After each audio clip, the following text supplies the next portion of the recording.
Let me be straight with you right off the bat. Something is quietly unfolding in the background of everyday American life, and the vast majority of people are completely asleep at the wheel. On March 31st, 2026, that is just 4 weeks away, a sweeping round of federal regulations takes effect that will permanently remove at least 20 common household and grocery items from store shelves across the country. Not temporarily, not subject to review, gone, done, illegal to sell. The final batches of these products are landing in stores right now, this month, and once they're gone, they're gone. I want to be crystal clear. This is not a fringe theory, not fear-mongering, not something cooked up on a message board. This is signed federal law, already in place, already counting down. Here's what really gets me though. While you're reading this, a small but savvy portion of the population is already walking through store aisles, quietly cleaning out specific products before the deadline hits. They know what's coming. Most people don't. Before we get into the full breakdown, I want to point you towards something genuinely useful.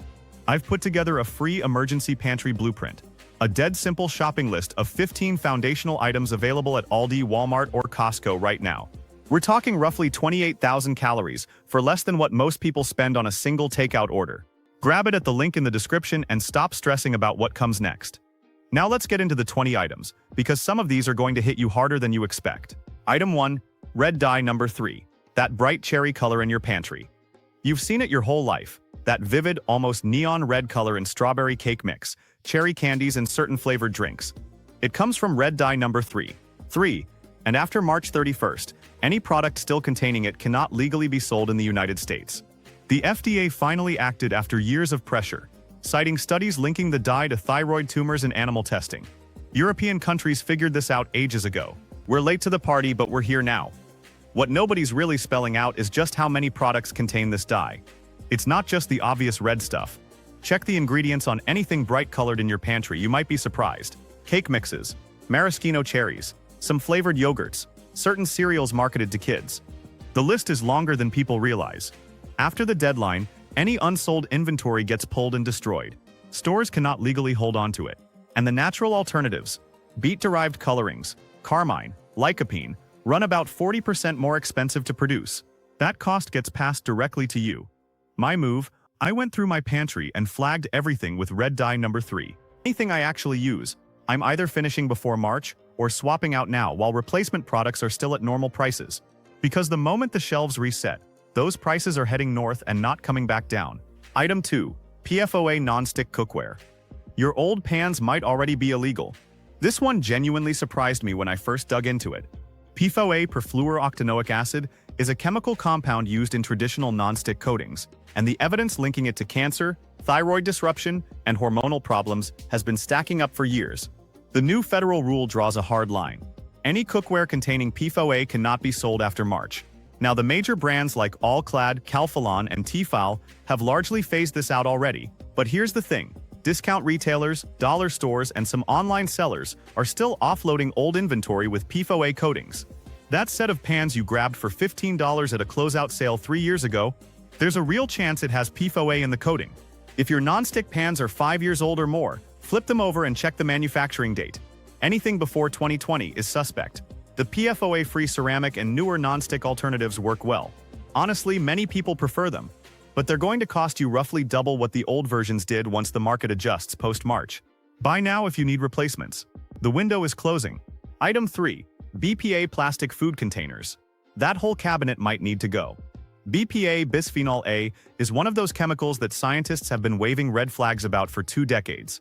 It leaches into food, especially when containers are heated, and it disrupts hormonal function. Children are particularly vulnerable. The federal regulation banning BPA food storage containers from retail sale kicks in March 31st, and this one has real teeth. Here's the scale of the problem for the average household. Open your kitchen cabinet. That stack of mismatched plastic containers you've accumulated over years of takeout and bulk store runs, a significant number of them likely contain BPA. The ban means you won't be able to walk into a store and buy replacements at the same price point. BPA-free alternatives run about 60% more, and the supply chain is about to get slammed with demand. Check the recycling number on the bottom of every container. Number 7 plastic with no BPA-free label is a major red flag. I replaced mine with glass containers, found them at a restaurant supply store, 20 pieces for under $40. That same haul is going to run you $80 or more in April. Simple math. Act now. Item 4. Triclosan Antibacterial Soaps. You're paying extra for nothing. Here's one that should make you genuinely annoyed. Triclosan is the active ingredient in most antibacterial hand soaps, body washes, and handful of toothpastes. You've been paying a premium for antibacterial protection for years. The FDA's conclusion? It doesn't actually work any better than regular soap and water. Worse, it likely contributes to antibiotic resistance. The ban removes any product containing triclosan from sale after March. Go check your bathroom sink right now. That antibacterial foam soap, the hand wash by the kitchen sink, the body wash in the shower. Read the label. Triclosan is listed clearly in the active ingredients. If it's there, it's getting banned. The bitter irony is that the normal versions of these products work just as well and cost less. But here's what's going to happen. Manufacturers are reformulating and rebranding, and the new versions are being priced higher to capitalize on the transition period. Stock up on whatever soap you actually like before the product lineup gets reshuffled and prices jump. Item 5. Brominated vegetable oil in sodas. Your favorite citrus drink is changing forever. BVO brominated vegetable oil is what keeps that citrus flavor from separating and floating to the top of your Mountain Dew or certain Gatorade flavors. It's been a staple of American sodas for decades. It's also been linked to neurological damage and organ problems. The final shipments of BVO-containing drinks are hitting store shelves this month. And that's it.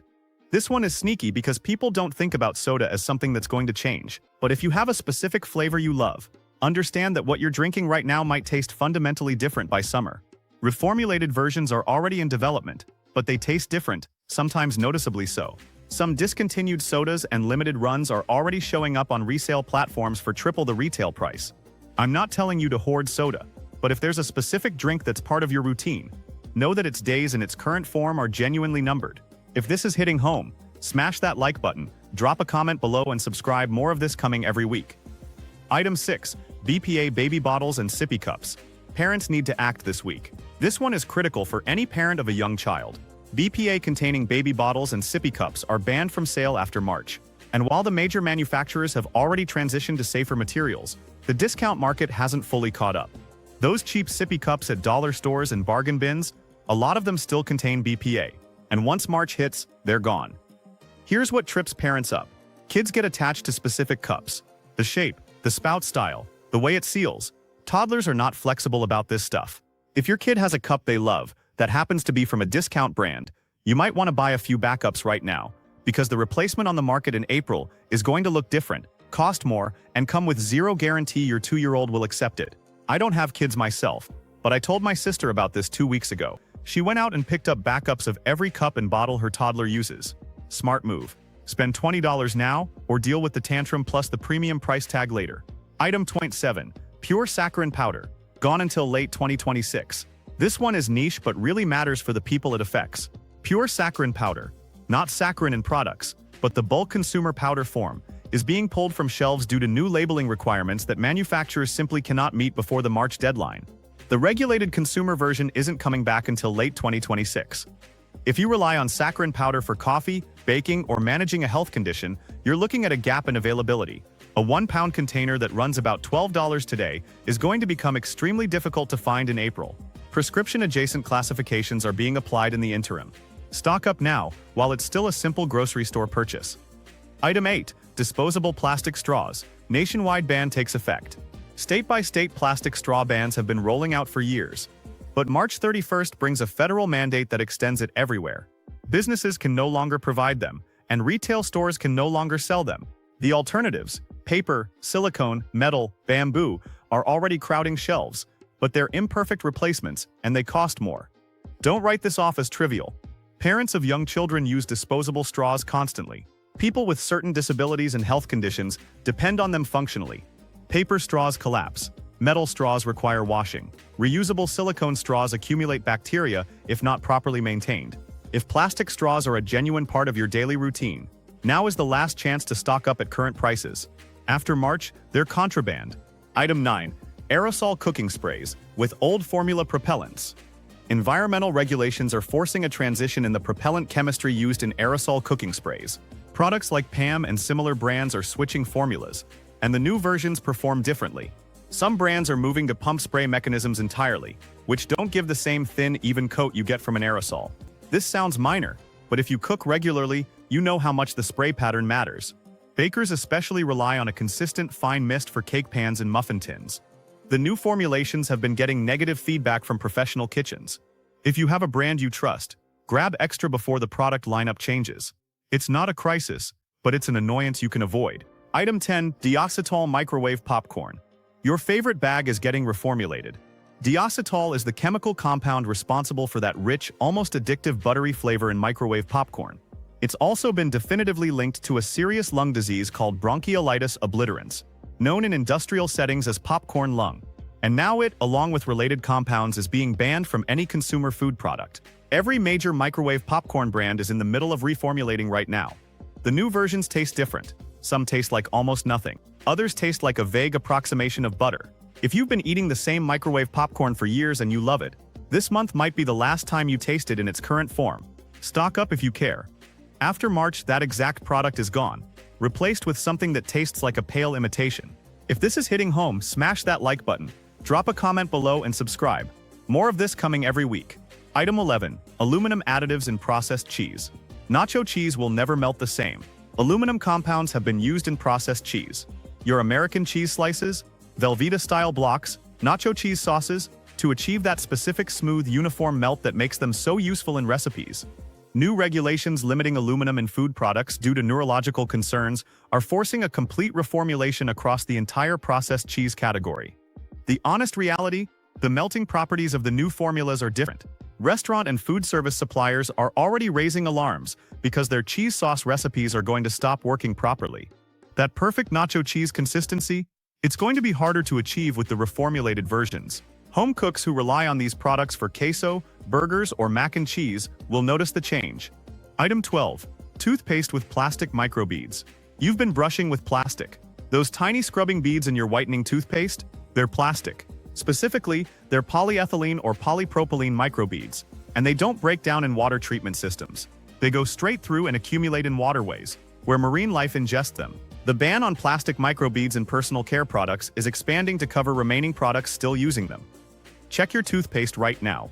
Look for polyethylene or polypropylene in the inactive ingredients. If they're there, your toothpaste is on the chopping block. Most major national brands already transitioned years ago, but plenty of store brand and discount whitening toothpastes are still running old formulations. The replacements use silica-based polishing agents. They're effective, but they cost more to produce. Expect that $4 tube to jump to $6 or $7. If you use a specific toothpaste daily, buy a year's supply of a certified microbead-free version now, before the dental aisle reprices itself. Item 13. BPA-lined canned goods. This one hits the entire pantry. This is probably the most far-reaching item on this list for everyday grocery budgets. The interior lining of most metal cans, soups, vegetables, tomatoes, beans, everything, has traditionally contained BPA to prevent corrosion and extend shelf life. The transition to BPA-free can linings is now mandatory, and manufacturers across the entire food industry are scrambling to comply before March 31st. The scale of this change is staggering. It affects nearly every canned good on the shelf. The BPA-free lining alternatives cost more to produce. Supply chains are being stretched. A supplier I spoke with recently mentioned that priority is being given to baby food and medical supplies, meaning everyday canned goods are facing rationing.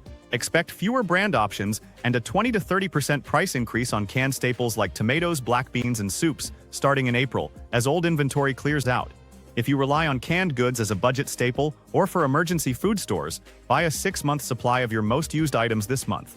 Focus on what you actually cook with regularly. This is genuinely the most important stock-up move on this entire list, because it affects the foundation of how most people shop. Item 14. High caffeine energy drinks, over 200 milligrams per serving.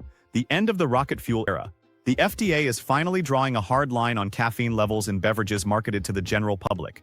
Any drink with more than 200 milligrams of caffeine per serving is being reclassified, and most brands cannot get compliant labeling in place before March. Some products are being pulled from shelves entirely. Others are being reformulated into weaker versions that frankly won't deliver the same effect. If you depend on a specific high-caffeine drink to get through a double shift, a long drive, or a brutal work week, you need to understand that the product you rely on is changing. The brands built their entire identity around maximum stimulation and the 200 milligram capguts that positioning. Some are trying to reclassify as dietary supplements, but expect regulators to close that loophole quickly. Buy a bulk case of your current go-to if it's over the threshold. In April, you'll be choosing between reformulated versions that don't hit the same, or paying elevated prices for whatever workarounds make it to market. If this is hitting home, smash that like button, drop a comment below, and subscribe. More of this coming every week. Item 15. Single-use plastic grocery bags. The federal ban is here. The patchwork of state-by-state bans is over. Federal law now makes single-use plastic grocery bags illegal at all retail locations nationwide after March 31st. Stores are converting to paper bags or requiring customers to bring their own. This one feels small until you map out everything you actually use those bags for. Small trash cans, pet waste, packing up damp swimwear, storing random stuff in the car. The math adds up fast. For a family of 4 doing weekly grocery shopping, the accumulation of paper bag fees $0.115 to $0.25 some per bag, or the constant need to replace forgotten reusable bags could easily add $5 to $10 to your weekly grocery bill. That's $260 to $520 per year just to carry your groceries home.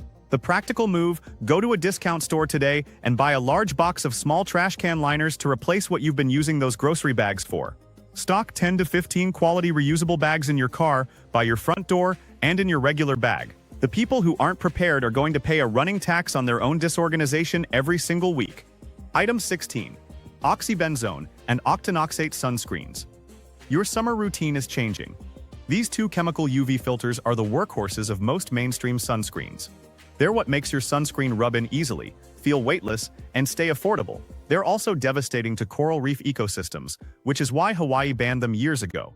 The federal regulation extends that ban to all 50 states after March. Mineral sunscreens using zinc oxide and titanium dioxide are the approved alternatives. And they work, but they feel different. They're thicker, they tend to leave a white cast on skin, and they cost significantly more to manufacture. Expect a 30 to 50% price increase on effective, cosmetically elegant mineral sunscreens this summer. Check your current sunscreens for oxybenzone or octinoxate. If your preferred brand uses them, consider buying enough to carry you through the summer at current prices. By the time June hits and everyone starts shopping for sunscreen, the reformulated market is going to be both more expensive and less user-friendly. Item 17. Pre-packaged lunch kits with sodium benzoate and sodium nitrite. The Lunchable problem. This is the one that's going to blindside busy parents the hardest. Those convenient pre-packaged lunch kits, think Lunchables and similar products, rely on sodium benzoate and sodium nitrite as preservatives to maintain safe shelf life and stable flavors in ready-to-eat deli meats and sauces. New regulations restricting these preservatives in children's products are forcing reformulations across the entire category. The reformulated versions have shorter shelf lives and need consistent refrigeration. That stack of lunch kits you used to buy and forget about in the pantry for 2 weeks? The new versions need to be used within days of purchase, or they go bad. You're now buying a $5 product with a Friday expiration instead of a $3.50 product that lasts until next month. Kids are also notoriously picky. The flavor and texture changes in reformulated versions are real, and there's a genuine chance your kid refuses the new version entirely. If your child is committed to a specific brand or flavor, buy a month's supply now. Freeze what you can. Or start making the transition to homemade alternatives before you're forced into it by a $5 gamble your kid spits out. Item 18. PPD containing permanent hair dye. Your signature color is at risk. Paraphenyldiamine. PPD is the ingredient that makes permanent hair dye actually permanent. It's what drives the dye deep into the hair shaft and produces those rich, lasting colors that don't wash out after 2 weeks. It's also a potent allergen that's been linked to severe allergic reactions, including anaphylaxis in some cases. The new regulations require PPD-containing dyes to be either reformulated or removed from shelves by March. The problem is that PPD-free permanent dyes are universally considered inferior. They fade faster. They don't achieve the same depth or richness, especially in darker shades, and they run 50 to 75% more expensive. If you currently spend $10 on a box of at-home dye, you're looking at $15 to $17 for a product that delivers noticeably worse results.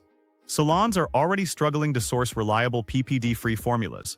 If you have a specific shade that's part of your identity, buy enough boxes to carry you through the rest of the year.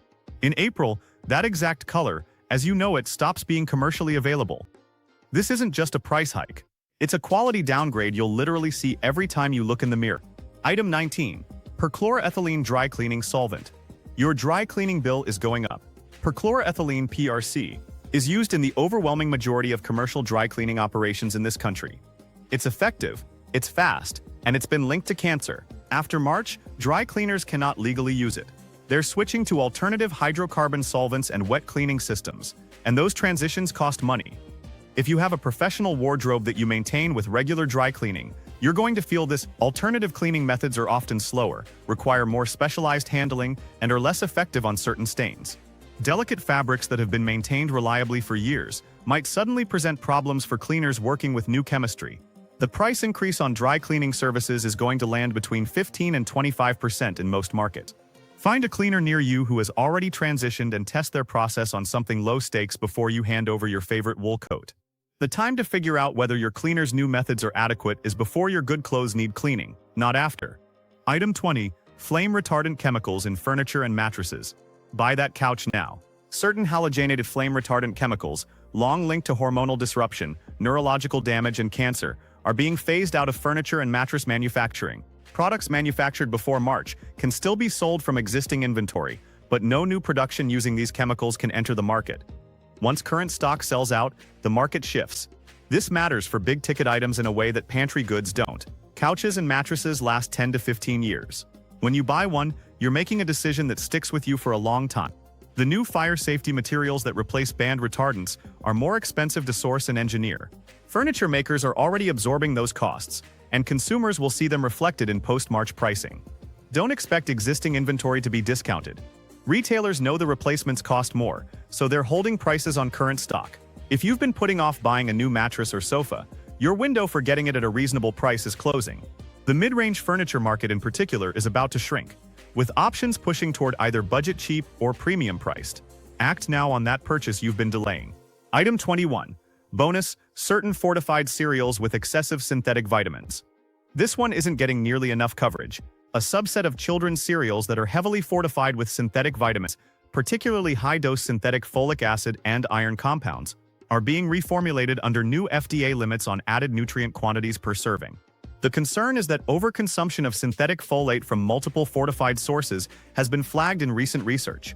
The reformulated cereals will have lower stated vitamin percentages on the nutrition label. For parents who have relied on these cereals as part of their child's daily nutrient intake, the math changes. The products themselves aren't disappearing, but the versions you've been buying are being replaced with lower fortification recipes that may not taste identical. Item 22. Bonus: certain prescription-strength topical products. Moving to prescription only. Several over-the-counter topical treatments, including certain higher concentration hydrocortisone creams, and some antifungal formulations, are being reclassified as prescription only under the new regulatory review. If you've been buying these products off the shelf at your pharmacy for skin issues, eczema management, or fungal infections, you'll need a prescription to access them after March. This means a doctor's visit time, copay, potential wait, every time you need what used to be a $7 tube from the drugstore aisle. Stock up on your current formulations now if you use them regularly, or get ahead of the change by talking to your doctor this month about getting an ongoing prescription written before the reclassification kicks in. Item 23. Bonus: certain imported spice blends with restricted additives. This is one that home cooks and people who rely on ethnic grocery stores are going to feel. Several widely used imported spice blends, particularly certain South Asian, Latin American, and Middle Eastern seasoning mixes, contain coloring agents, flow agents, and anti-caking compounds that don't meet updated FDA additive standards. Import restrictions on these specific formulations take effect March 31st. The domestic versions of these spice blends exist, but they taste different. Anyone who has cooked seriously with authentic imported spice mixes knows that the reformulated domestic substitutes are not equivalent. Stock up on your staples now. Talk to your local specialty grocery store about what they're doing to source compliant alternatives. This one is quietly going to affect a lot of home cooking in ways that don't get covered in mainstream food media. The bottom line: look, these regulations are happening. They're already law. They've already been signed and scheduled. Whether you agree with every single one of them or not, March 31st is coming either way, and you have a choice about how you respond. I'm not telling you to go clear out entire store shelves or spend money you don't have. What I'm saying is this: spend 30 minutes this weekend going through your house. Check labels. Make a list of what you actually use that's on this list. Then make deliberate strategic purchasing decisions this month, while everything is still at normal prices and fully available. The people who do that are going to feel essentially nothing when April hits. The people who don't are going to walk into stores and find empty spots, reformulated products, and price tags that sting. You now have the information. Use it. Subscribe so you don't miss next week's breakdown. The 7 products that are about to experience the biggest price spikes as a direct result of these bans, and how to position yourself ahead of the wave. Drop a comment below telling me which item on this list caught you most off guard. I read every single one.